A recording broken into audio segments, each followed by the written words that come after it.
आखिर कैकेयी ने राम को वनवास क्यों दिया था? आइए सुनते हैं ये पूरी कहानी को। एक हंसते खेलते रघुकुल परिवार में अचानक से ऐसा क्या हो गया था कि भगवान राम को 14 वर्ष का वनवास दे दिया गया। जिन श्री राम को अगले दिन महाराज दशरथ के द्वारा अयोध्या का राज सिंहासन सौंपा जाने वाला था, उन्हीं श्री राम को अचानक ही उनके पिता ने 14 वर्ष का लंबा वनवास दे दिया। श्री राम की सौतेली मां कैकेयी ने ऐसा क्या षड्यंत्र रचा था और क्या इसके पीछे कोई और भी था? आज हम आपके साथ राम वनवास की कथा को रखने वाले हैं। चलिए सिलसिलेवार उस घटनाक्रम को जानते हैं जो श्री राम के वनवास के लिए प्रमुख कारण बनी। कैकेयी ने राम को वनवास क्यों दिया था? कैकेयी अयोध्या नरेश दशरथ की दूसरी व सबसे प्रिय पत्नी थी। वह कैकेयी देश की राजकुमारी व अश्वपति की पुत्री थी। जब राजा दशरथ उनसे विवाह करके अयोध्या ले आए थे, तब वह अपने बचपन की मित्र व दासी मंथरा को भी अपने मायके से साथ ले आई थी। राजा दशरथ की 3 पत्नियां थीं, लेकिन उनमें से कैकेयी के सबसे ज़्यादा सुंदर व युद्ध कला में निपुण होने के कारण वह उनकी सबसे प्रिय पत्नी थी। रानी कैकेयी के पास सब कुछ होते हुए भी उन्होंने भविष्य में कुछ ऐसे कर्म किए जिससे उनका नाम हमेशा के लिए मिट्टी में मिल गया। उन्होंने भगवान राम के राज्याभिषेक के समय राजा दशरथ से 2 ऐसे कठोर वर मांग लिए जो राजा दशरथ को अपने प्राण देकर पूरे करने पड़े।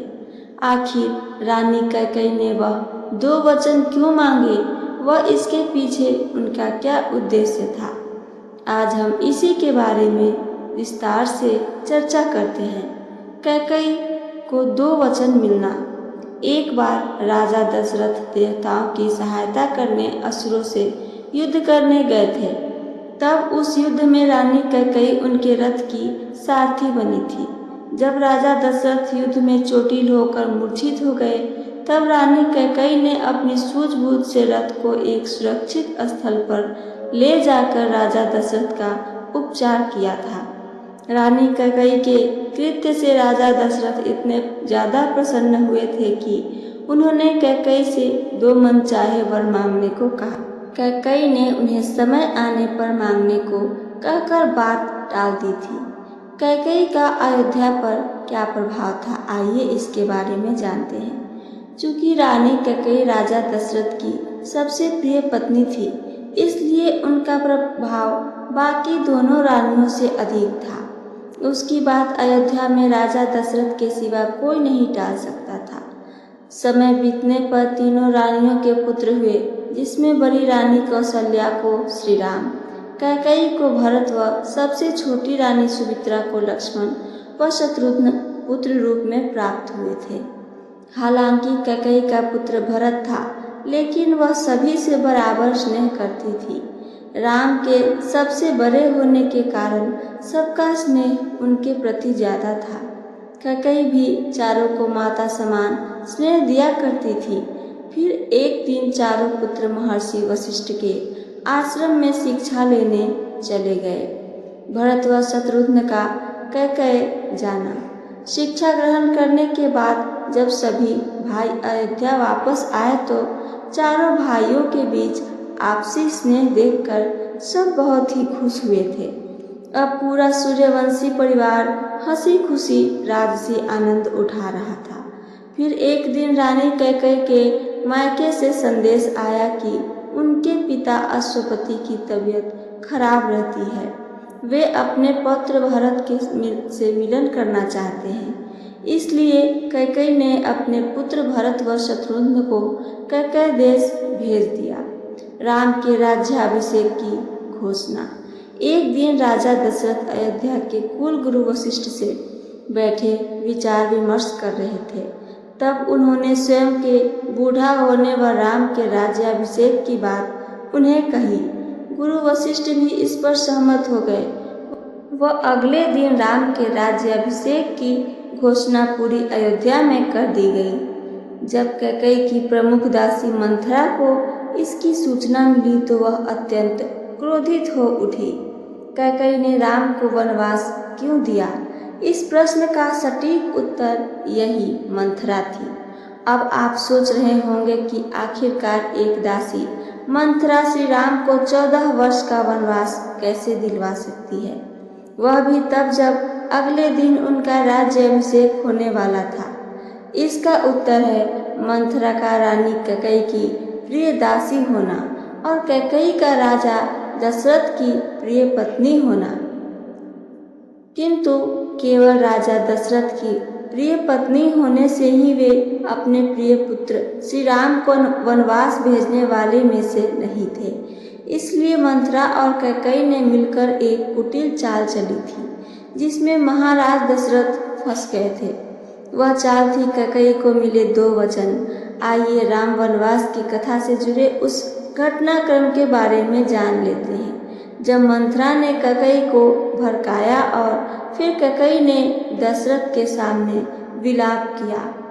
राम वनवास की कथा आइए आगे अब सुनते हैं। श्री राम के राज्याभिषेक की घोषणा पूरे नगर में हो चुकी थी। वह कैकेयी को भी इसका पता चल गया था। चूँकि धर्म के अनुसार राजा का सबसे बड़ा पुत्र ही राज्य के सिंहासन पर बैठता है, तो रानी कैकेयी को भी इसमें कोई आश्चर्य नहीं हुआ। राम का भी माता कैकेयी के प्रति अपार स्नेह था, इसलिए कैकेयी एकदम निश्चिंत थी। किंतु मंथरा ने आकर कैकेयी के मन में विष घोलने का काम किया था। मंथरा की बातों में आकर कैकेयी यह सोचने पर विवश हो गई थी कि अभी तक वह अयोध्या की रानी थी। वह दशरथ की प्रिय पत्नी होने के कारण अयोध्या में सबसे ज़्यादा उसी का प्रभाव था और कौशल्या व सुमित्रा का कम प्रभाव था। पर अब जब राम राजा बन जाएगा, तब तीनों रानियां राजमाता बन जाएंगी। कौशल्या राजा की माता होने के कारण प्रमुख होंगी व कैकेयी का प्रभाव कम हो जाएगा। कैकेयी बचपन से राजसी कुल की मुख्य धारा में पली बढ़ी थी। जहाँ पहले वह कैकेय देश की राजकुमारी थी, तो अब अयोध्या की प्रमुख रानी, पर अब उसे राजा की सौतेली माँ बनकर अपना प्रभाव का कम दिखना बिल्कुल सहन नहीं हो पा रहा था। साथ में उसे अपने पुत्र भरत के राजा बन जाने पर स्वयं के मान सम्मान में बढ़ोतरी का लालच हो चुका था। चूँकि भरत राम से छोटे थे, इसलिए कैकेयी ने उसके राजा बनने की बात कभी सोची ही नहीं थी। लेकिन कुटिल मंथरा की योजना ने कैकेयी का मन बदल दिया था। मंथरा के अनुसार यदि कैकेयी राजा दशरथ के द्वारा दिए गए 2 वचनों को अभी मांग ले, तो उसका रास्ता एकदम से साफ हो जाएगा। यह 2 वचन थे, भरत को अयोध्या का राज सिंहासन दिलाना और दूसरा भगवान श्री राम को 14 वर्ष का वनवास भेजना। कैकेयी के द्वारा इन दोनों वरों को मांगने का भी एक उद्देश्य था। पहले वर के अनुसार भरत सीधे अयोध्या के नरेश बन जाते व कैकेयी प्रमुख राजमाता बनती। वही दूसरे वर को मांगने का उसका उद्देश्य अयोध्या में पनप सकते विद्रोह को दबाना भी था। चूँकि राम अयोध्या की जनता के सबसे प्रिय राजकुमार थे, वह अयोध्यावासी उन पर अपनी जान छिड़कते थे। भगवान राम के आदर्श व गुणों की ख्याति दूर दूर तक फैली हुई थी। वह सभी उन्हें ही राजा देखना चाहते थे। यदि राम वहीं रहते तो अयोध्या की प्रजा विद्रोह कर सकती थी। कैकेयी को डर था कि राम इस विद्रोह का लाभ उठाकर भरत को अपदस्थ कर सकते थे, यानी पद से हटा सकते थे। इसलिए कैकेयी ने राजा दशरथ से राम को 14 वर्ष का वनवास दिलवाया, ताकि इतने समय तक विद्रोह दब जाए। साथ ही राम के इतने समय तक प्रजा से दूर रहने के कारण वह उन्हें भूल जाएगी। वह भरत को भी अपना राज्य स्थिर करने में सहायता मिल जाएगी। आशा है कि हमने आपके मुख्य प्रश्न कैकेयी ने राम को वनवास क्यों दिया का सही से उत्तर दे दिया है। फिर भी यदि आपके मन में किसी तरह की शंका रह गई हो तो आप नीचे कमेंट करके हमसे ज़रूर पूछ सकते हैं। मेरी कहानी अच्छी लगी हो तो चैनल को सब्सक्राइब करके वीडियो को लाइक करना ना भूलें। सुनने के लिए धन्यवाद दोस्तों। जय श्री राम।